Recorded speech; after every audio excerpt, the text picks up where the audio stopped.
감사를 드립니다. 참 저희의 삶이 오직 하나님께 예배하는 참 심령으로 충만케 하시고 올 한 해를 통해서 하나님께 영광 돌리는 귀한 삶을 살아갈 수 있도록 도와주시기를 기도합니다. 이 시간 주의 말씀을 통해서 이 시대를 우리가 어떻게 살아야 할 것인가 참 배우기를 원합니다. 말씀이 부담스럽지만 저희들에게 생명의 말씀이 될 수 있도록 축복해 주시기를 기도합니다. 감사하고 주 예수 그리스도의 이름 받들어 기도하였습니다. 예, 이제 대망의 2013년 새해가 시작되었습니다. 모두 새해가 되면 새해에 대한 기대와 소망을 가지고 출발을 합니다. 가장 많은 사람들이 새해에 소망하는 것은 좀 경제적으로 좀 더 나은 삶을 기대하고 있습니다. 그러나 안타깝게도 전문가들의 말에 의하면 올해는 작년에 비해서 더 경제적으로 어려워질 거라고 말합니다. 유럽에서 시작된 경제 위기가 이제 올해 드디어 이제 피부로 우리가 느끼게 체감하게 되기 때문에 굉장히 힘들 거라고 그렇게 말하고 있습니다. 또한 복음 역사도 마찬가지가 될 것 같습니다. 많은 교회와 신앙인들은 부흥이 되기를 바라고 있지만 전문가들은 갈수록 복음 역사가 어려워질 거라고 얘기합니다. 그 중에서도 특히 저희가 섬기는 캠퍼스 역사는 더 힘들 거라고 말하고 있습니다. 작년 이제 통계가 이제 여러 군데에서 발표된 게 있습니다. 근데 조금 좀 차이가 많이 나더라고요. 국민일보에서 발표한 것은 캠퍼스 복음화율이 17%다 이렇게 나와 있고 CTS 기독방송이나 다른 이제 매체에서는 5%다 이렇게 말하고 있어요. 너무 차이가 나는데 실제로 저희들이 이제 캠퍼스에 가서 이렇게 접해보면 5% 이 정도 내외가 맞는 것 같아요. 그래서 한 이제 신문사에서 기독교 신문사에서 이렇게 발표한 걸 들어보니까 서울대가 3.8% 복음화율이고 연고대가 4% 정도 되고 지방으로 갈수록 조금 이제 높아진다고 아마 순천대는 6% 뭐 이 정도 되지 않을까 싶습니다. 근데 이제 대학보다도 청소년들 복음화율을 보면은 더 낮다 그래요. 한 3% 정도 되니까. 이들이 이제 커서 자라서 이렇게 계속 올라오기 때문에 캠퍼스 복음화율은 점점 떨어지게 되죠. 그래서 아마 3% 이하로 떨어질 날이 멀지 않았다. 이렇게 전망을 하더라고요. 근데 우리 기독교에서 복음화율 3%를 어떤 기준으로 보냐면 미전도 종족을 분류할 때 3% 미만이면 복음이 들어가지 않는 것으로 이렇게 보거든요. 그러니까 회교권 이런 데를 갖다 이제 미전도 종족이라고 그러죠. 이게 캠퍼스가 바로 그런 곳이 되어갈 거라는 것입니다. 참 안타깝죠. 그러니까 참 회교권에서 복음을 전하다 보면 참 목숨이 위태로운 그런 상황도 만나게 되죠. 그런 어려움이 캠퍼스 가운데 벌어질 수 있다는 거죠. 그래서 실제로 우리 다른 목사님들 보면 다른 센터에서 이렇게 역사를 섬기다 보면 전도한다고 캠퍼스에서 쫓겨나기도 하고 힘든 일들을 만나기도 하는 것을 볼 수가 있습니다. 신년 초부터 좀 희망이 되는 메시지를 전해야 되는데 이런 우울한 소식을 전하게 돼서 정말 저도 안타깝고 죄송합니다. 그러나 우리가 올 한 해 성공적인 복음 역사를 섬기기 위해서는 우리가 살아가는 이 시대의 현실을 정확하게 직시하는 것이 필요한 것 같습니다. 그리고 이러한 시대에 우리가 어떤 각오와 방향을 잡아야 할 것인가, 이게 중요합니다.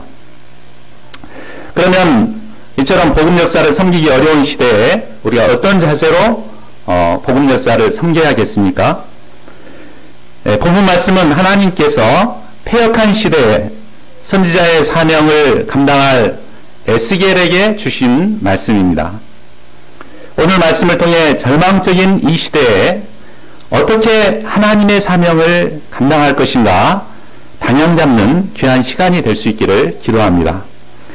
하나님께서 본문 말씀이 부담스러운 말씀이 아니라 꿀처럼 단 말씀이 되게 하시기를 간절히 기도합니다.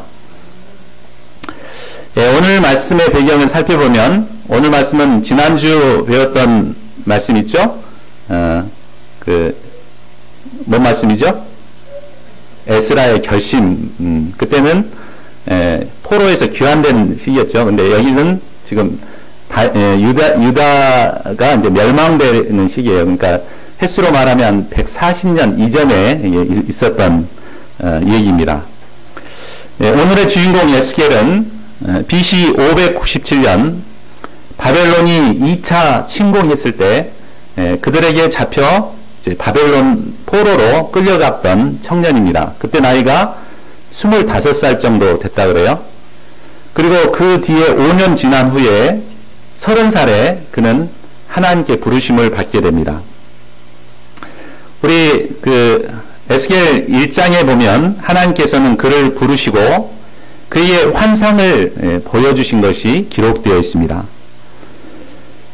그 후 하나님께서는 그가 감당해야 할 사명이 무엇인가를 구체적으로 말씀해 주십니다. 그 사명이 무엇입니까? 우리 3절과 4절을 같이 한번 읽어보겠습니다. 시작. 내게 이르시되 인자야 내가 너를 이스라엘 자손 곧 패역한 백성 나를 배반하는 자에게 보내노라. 그들과 그 조상들이 내게 범죄하여 오늘까지 이르렀나니 이 자손은 얼굴이 뻔뻔하고 마음이 굳은 자니라. 내가 너를 그들에게 보내노니 너는 그들에게 이르기를 주 여호와의 말씀이 이러하시다 하라. 하나님은 에스겔을 이스라엘에게 보내고자 하십니다. 그런데 이스라엘을 가리켜서 패역한 백성, 나를 배반한 자, 얼굴이 뻔뻔하고 마음이 굳은 자라고 말하고 있습니다. 이스라엘의 현재 형편은 패역한 죄를 범하고도 뻔뻔하게 얼굴에 철판을 깔고 있습니다. 그리고 하나님께서 선지자를 보내어 회개를 촉구할 때도 또 바벨론을 통해 그들의 죄악을 심판할 때도 그들은 마음이 딱딱하게 굳어서 전혀 회개하려고 하지 않았습니다. 그러면 하나님의 택함을 받고 제사장 나라로 세움을 받았던 이스라엘이 어쩌다 이처럼 되어버린 것입니까? 3절 하반절을 보십시오. 이는 그들의 죄악이 어제 오늘의 일이 아니라 조상 때부터 오늘날까지 줄기차게 이어졌기 때문입니다. 그들의 죄악은 조상 때부터 오랜 기간 이어져 내려왔습니다. 그들은 조상 때부터 농경신인 바알과 아세라 우상을 섬겼습니다. 물질과 쾌락의 우상을 섬긴 것입니다. 그리고 이러한 죄악들이 전반적으로 행해져 왔습니다. 그렇기 때문에 그들은 아무런 죄의식도 느끼지 못하고 막 뻔뻔하게 죄를 지었습니다. 이처럼 역사 속에서 오랜 동안 전반적으로 패역의 죄를 범하게 될 때 사람들은 너무나도 자연스럽게 하나님을 배반하고 얼굴이 뻔뻔하고 마음이 굳어집니다. 그들은 하나님의 징계와 심판을 받아 바벨론으로 포로로 끌려가면서도 전혀 죄를 뉘우치지 않고 여전히 패역하고 뻔뻔하고 마음이 굳어 있었습니다. 오늘날도 조상 때부터 시작된 죄악된 삶이 오랜 시간 사회 전반에 팽배해져 있는 것 같습니다. 때문에 하나님 없이 세상의 쾌락과 죄악을 즐기며 살아가는 것을 아주 자연스럽게 즐기고 있습니다. 하나님의 말씀을 쫓아 의롭게 살아가는 삶이 오히려 이상한 삶이라고 생각하고 정죄하고 놀려듭니다. 하나님께서는 패역하여 하나님을 배반하고 또 얼굴이 뻔뻔하고 마음이 굳어있는 자들에게 젊은 에스겔을 보내어 하나님의 말씀을 전하고자 하십니다. 그런데 5절을 보십시오. 듣든지 아니 듣든지 라는 말은 듣지 않을 가능성이 더 많다는 것을 말합니다. 하나님께서 에스겔을 보내 하나님의 말씀을 전하고자 하지만 그들은 얼굴이 뻔뻔하고 마음이 굳어 있어서 에스겔의 말을 전혀 듣지 않을 것이 뻔했습니다. 듣지 않는 것은 고사하고 6절을 보면 그들은 가시와 찔레처럼 에스겔을 찔러댈 것입니다. 또한 정갈처럼 독을 쏘아댈 것입니다. 정갈은 먹이를 양쪽 집게발로 이렇게 먹이를 딱 잡고 그 다음에 이 꼬리로 치명적인 독을 쏜다고 합니다. 그러면 최소한 사망에 이르게 됩니다. 우리가 전도하다가 피전도자가 쏘는 가시나 독화살에 쏘이면 참 이렇게 힘듭니다. 혹시 그런 경험 있으신 분 있습니까? 제가 90년대 중반에 이렇게 순천대 캠퍼스에서 전도하다가 그때는 이제 운동권 학생들이 굉장히 많았죠. 근데 아주 완전 공산당이더라고요. 그래서 제가 전도하니까 김일성 장군님이 말씀하실 때 그 종교는 아편이다 그랬다고 종교인들 다 잡아 죽여야 된다고 막 그러면서 나한테 막 이렇게 살기 있는 눈으로 막 저를 이렇게 막 죽일 듯이 쳐다보더라고요. 그게 얼마나 두려웠는지 그때 이런 일을 당했습니다.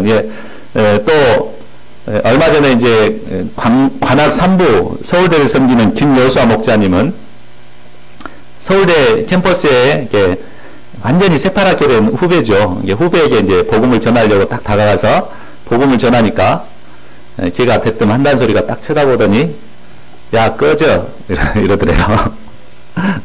그러니까 이제 하도 당황해가지고 내가 뭘 잘못했나 싶어가지고 제가 뭐 실수라도 했습니까? 이렇게 물어보니까 한국말 못 알아들어? 꺼져 그러더래요. 그러니까 이런 일을 당하면 굉장히 상처를 받고 굉장히 힘들어집니다. 다시는 이제 캠퍼스에 나갈 마음이 없죠. 이런 독이 섞인 말이나 가시돋친 말을 듣게 되면 전도가 두려워지고 그 사람을 다시 볼까 두려워서 캠퍼스에 나가지 못하게 됩니다. 그러나 하나님께서는 그들을 두려워하지 말고 그들의 말을 두려워하지 말라고 하십니다. 그 말을 두려워하지 말며 그 얼굴을 무서워하지 말라고 하십니다. 7절을 보십시오. 그들이 독과 가시돋친 말을 하는 것은 그들이 패역한 백성이기 때문에 너무나 당연한 일입니다. 패역한 백성이 겸손히 말씀을 영접하고 회개한다면 그것이 오히려 더 이상한 일일 것입니다. 그러므로 그들이 듣든지 아니 듣든지 하나님의 말씀으로 그들에게 전하라는 것입니다. 그러면 하나님께서 아무리 전해도 듣지 않을 것을 다 아시면서 왜 에스겔을 패역한 이스라엘에게 보내서 말씀을 전하게 하시는 것입니까? 에스겔을 골탕 먹이려고 그러시는 것입니까? 우리 5절 하반절을 보십시오. 그들 가운데 선지자가 있음을 알지니라. 하나님께서 원하시는 것은 그들이 현재 듣지 않을지라도 그들 가운데 하나님이 보내신 선지자가 있었다는 것을 깨닫도록 하시기를 원하십니다.